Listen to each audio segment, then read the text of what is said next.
That simple, beautiful melody is a piece called Black is the Colour of My True Love's Hair. And I became obsessed with it after listening to Alfred Deller's fabulous recording with Desmond Dupre of English folk songs. And so I use this as a tool to help me develop certain fundamental things which are vital to any player, whether you're a beginner or whether you're a concert guitarist. And the one I'd like to focus on today is the moment of strike. So this is critical. A touch too long on the string and you get a kind of click, and then the next note is stopped and you get this kind of as the next finger comes through. Now for a concert guitarist that should be obvious, but all I would say is that unless you pay attention to the precision of the strike in simple pieces like this, over time you can become sloppy, and I hear it in players of very great quality, and I can recognise it in myself. If I don't keep this practice up, the precision, that moment of going through the string has to be absolutely pristine. So, and you can hear it in slow motion. That allows me to really practice spending as little time as possible on the string that I'm striking in the right hand. Absolutely vital. So Pablo Casals, so story has it, would start his practice with an open string to a fretted note, because there is a fundamental difference between the quality of an open string, one that's not fretted, and the moment when you start to shorten the string length by putting the left hand down and stopping the string. And I think these kind of exercises are absolutely key. If you're going to play a tremolo, you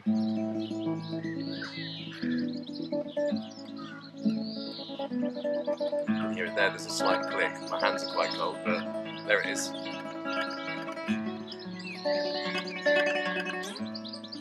It's all the same stuff. If you want to have a clear and fluid tremolo and not get the gallops, it's all about the precision of that moment of strike. So, from the top here,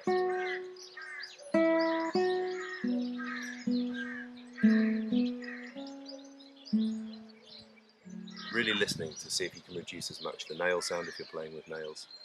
And the other thing to think about when you're practicing this kind of precise way of being is how you put the power into the string.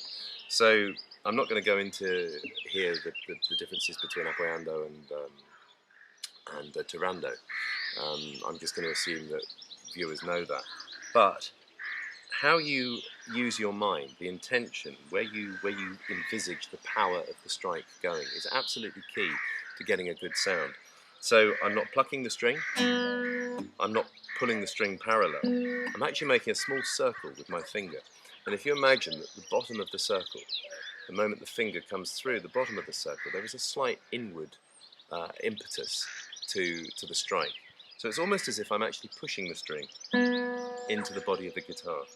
And if I do that with length, so my mind is now going into the back of my arm and imagining that I can move the fascia along the back of the arm, and that as I lengthen, that kind of leaves the finger no room to do anything but to strike.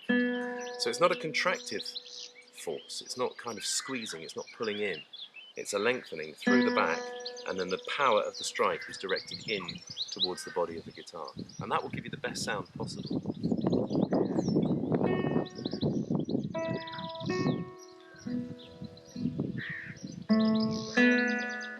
You hear there I bulged slightly. That's what you don't want to happen. Because this piece contains a mixture of fretted notes and open notes, you can very easily end up with this kind of sound, which is absolutely what you don't want. And that takes us into another area, which is about the subtle changes of angle and where you play along the string length. If you watch a great guitarist, you'll see that their hand is constantly moving, not for the sheer hell of it, not just to provide, you know, the tone colour that the guitar has within its capabilities, but to really shape a line. So watch somebody like Julian Bream, for me the master of this, and his hand is constantly, you know, kind of finding new colours. But in the context of this piece, what it's really about is being able to even your tone, and once you can do that, then you can do all sorts of other things.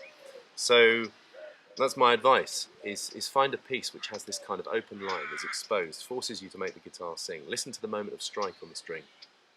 How pristine can you make that? If you're a concert guitarist, do this practice, because you know and I know that it's that kind of just adds an extra magic when you listen to a player on stage. You can hear it if there is a millimetric um, misuse of timing, and you can feel it as well.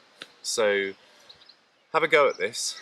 If you're a beginner, then you can use a piece that's relatively simple. It doesn't have to be this one, but you can still achieve the same kind of principles. You can still go for a moment of strike that is pristine, and then you'll build a technique which is enviable, and you'll play with great fluidity, and above all, you'll make this beautiful instrument sing, which is what it can do. It might seem odd to say that a plucked instrument can sing, but it certainly can if you go through some of these processes and really pay attention to this kind of technique.